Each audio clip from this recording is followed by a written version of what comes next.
নমস্কাৰ বন্ধুসকল, আজি মোৰ এই ভিডিঅ'টো স্পেচিয়ালি কিছুমান ছাত্ৰ ছাত্ৰীৰ কাৰণে মোটিভেশ্যনাল কিছুমান মই ইয়াতে স্পিচ দিব খুজিছো। যদি মোৰ ছাত্ৰ ছাত্ৰী সকললৈ বা অভিভাৱক সকললৈ মোৰ এটি বিশেষ অনুৰোধ, মই এই ভিডিঅ'ত কোৱা কথাবিলাক যদি আপোনালোকৰ বা তোমালোকৰ ভাল নালাগে ডিসলাইক কৰি দিব। আৰু যদি মোৰ এই ভিডিঅ'ৰ কথাবিলাকে আপোনাৰ ল'ৰা বা ছোৱালীক পঢ়া শুনাৰ প্ৰতি ইনস্পাইৰেশ্যন জন্মায় বা আগ্ৰহ জন্মায় বা তেনেকুৱা ধৰণৰ যদি আপুনি উমান পায় যে এইবিলাক ভাল, তেন্তে আপুনি দয়া কৰি মোক লাইক কৰিব, কমেণ্টছ কৰিব আৰু মোৰ এই চেনেলটোক ছাবস্ক্ৰাইব কৰিব। বন্ধুসকল, মানুহৰ জীৱনত প্ৰধানতঃ তিনিটা বস্তুৰ প্ৰয়োজন। কি যে মানুহজনৰ খাদ্যৰ প্ৰয়োজন, বস্ত্ৰৰ প্ৰয়োজন আৰু এটা বাসস্থানৰ প্ৰয়োজন। তিনিটা আমাৰ মৌলিক প্ৰয়োজন। এই তিনিটা প্ৰয়োজনতকৈ যদি আৰু অধিক কিবা প্ৰয়োজনীয় বস্তু আছে, সেইটো হ'ল কি? শিক্ষা। সেইটোৱে হ'ল শিক্ষা, এডুকেশ্যন। এডুকেশ্যনটো আমাৰ মৌলিক যিবিলাক প্ৰয়োজন আছে তাতকৈ অধিক প্ৰয়োজন আছে আমাৰ এই শিক্ষাৰ।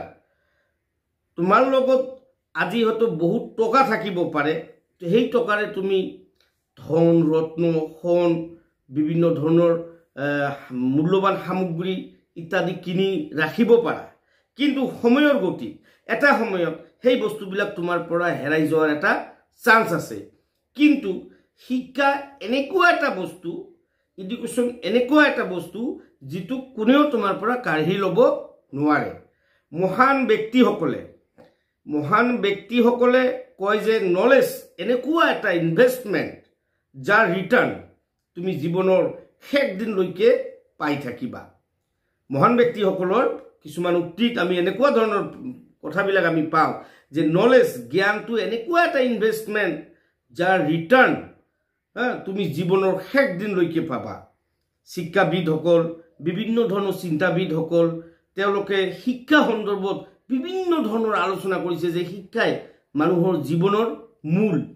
শিক্ষা থাকিলেহে মানুহজন জীৱনত পদে পদে আগবাঢ়ি যাব পাৰে। শিক্ষা দীক্ষা নথকা মানুহ এজন শুকান কাঠৰ দৰে। এই কথাবিলাক আমি আগৰ পৰাই জানি আহিছোঁ বা আমি আগৰ পৰাই এইবিলাক কথা শুনিছোঁ।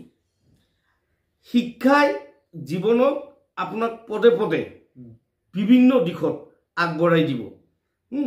কিন্তু আমি যেতিয়া পঢ়িবলৈ বহো, পঢ়াত আমাৰ মন নবহে।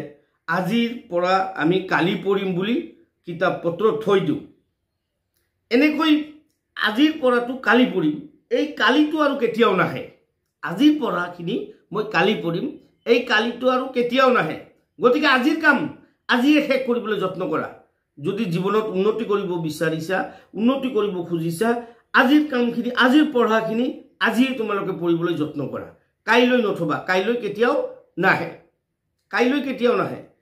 আৰু শিক্ষা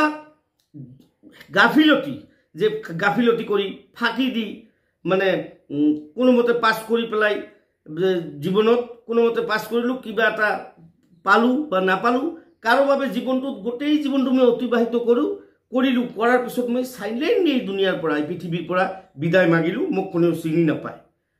কিন্তু যদি আপোনাৰ জোচ থাকে, আপোনাৰ যদি নলেজ থাকে, আপোনাৰ যদি শিক্ষা থাকে, আপুনি এই দুনিয়াৰ পৰা চিৰবিদায় মাগিলেও আপোনাৰ নাম প্ৰজন্মই এই আপোনাৰ নামবিলাক গাই থাকিব, আপোনাৰ নামৰ গুণকীৰ্তন হৈ থাকিব। ৰজা এজনৰ পাৱাৰ তেওঁৰ ৰাজ্যৰ ভিতৰত থাকিব পাৰে। এজন ৰজাৰ যিখিনি ক্ষমতা তেওঁৰ ৰাজ্যৰ ভিতৰত থাকিব পাৰে, কিন্তু শিক্ষিত ব্যক্তি এজনৰ নলেজ যিখিনি আছে তেওঁ গোটেই বিশ্বতো পূজিত হয়। ৰজা এজনৰ পাৱাৰ এখন ৰাজ্যৰ ভিতৰতে সীমাবদ্ধ, কিন্তু এজন শিক্ষিত ব্যক্তিৰ জ্ঞান বা শিক্ষা গোটেই বিশ্বতো পূজিত হ'ব পাৰে।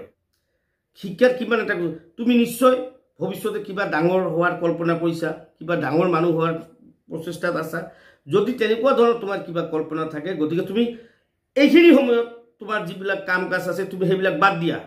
তুমি অধ্যয়নত বেছি মনোযোগী হোৱা। যিমানে জ্ঞান তুমি অৰ্জন কৰিব পাৰিবা, সিমানে ভৱিষ্যতত তোমাৰ এই জ্ঞান, এই নলেজে তোমাক কি দিব?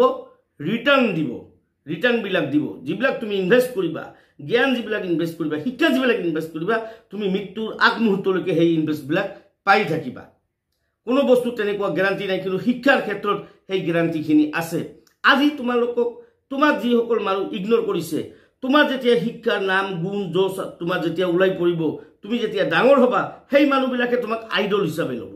তুমি এনেকুৱা ধৰণৰ তুমি শিক্ষা গ্ৰহণ কৰা, এনেকুৱা ধৰণৰ তুমি শিক্ষিত হোৱা যে যিসকলে তোমাক ইগনোৰ কৰিছে সেইসকলে যাতে তোমাৰ বিষয়ে অনাগত দিনত কিবা এটা ভাবিবলৈ, কিবা এটা ক'বলৈ এশবাৰ চিন্তা কৰে। আৰু এনেকুৱা ধৰণে তুমি পঢ়া শুনাবিলাক কৰা, তোমাৰ দেউতাক বা তোমাৰ পেৰেণ্টছক যাতে তোমাৰ চুবুৰীয়াই বা তোমাৰ অঞ্চলৰ মানুহে যাতে কয় যে নহয় আপোনাৰ ল'ৰাটো এই অঞ্চলৰে হওক বা এই ৰাজ্যখনৰ ভিতৰতে এক নামতে চিনি পায়। আপোনাৰ ল'ৰাখিনি ইমান মেহনতি, ইমান ধৰণৰ এনেকুৱা ধৰণৰ শিক্ষিত হ'ল যে আপোনাৰ ল'ৰাক আজিকালি চিনি পাবলৈ আৰু বিশেষ একো প্ৰয়োজন নহয়। গতিকে এনেকুৱা ধৰণৰ কাম কৰা আৰু এনেকুৱা ধৰণৰ ইনভেষ্টমেণ্ট, এডুকেশ্যনেল যিটো নলেজ, এডুকেশ্যন যিমানেই তুমি শিক্ষা গ্ৰহণ কৰিবা সিমানেই তোমাৰ নলেজ বাঢ়িব, আৰু যিমানেই তোমাৰ নলেজ বাঢ়িব সিমানেই তোমাৰ ছাকচেছ হৈ যাবা। গতিকে বন্ধু বান্ধৱীসকল বা মৰমৰ ছাত্ৰ ছাত্ৰীসকল, তোমালোকে সদায় শিক্ষিত হ'বলৈ চেষ্টা কৰা। বিভিন্ন দিশত আজৰি সময়তো তুমি কি কৰিবা, তোমাৰ লক্ষ্যক স্থিৰ কৰিবলৈ হ'লে তুমি যিমানেই পঢ়িবা সিমানেই শিকিবা। আৰু এনেকুৱাকৈ পঢ়িবা যে মই পঢ়ি বেলেগক শিকাম। মই আজি পঢ়িছোঁ, মই কাইলৈ বেলেগক এই কথাখিনি শিকাব লাগে। তেনেহ'লে মনোযোগ দি মোক পঢ়িব লাগিব। যেতিয়া মনোযোগ দি পঢ়িবা, তোমাৰ আয়ত্ত ভাল হ'ব, তেতিয়া তুমি পৰৱৰ্তী সময়ত সেই জ্ঞানখিনি বিলাই থাকিব পাৰিবা। আৰু এদিনাখন কি হ'ব, চিৰ বিদায় ল'লেও তোমাৰ নাম যশ গুণ এই দুনিয়াত বা এই পৃথিৱীখনত চিৰদিনৰ কাৰণে থাকি যাব।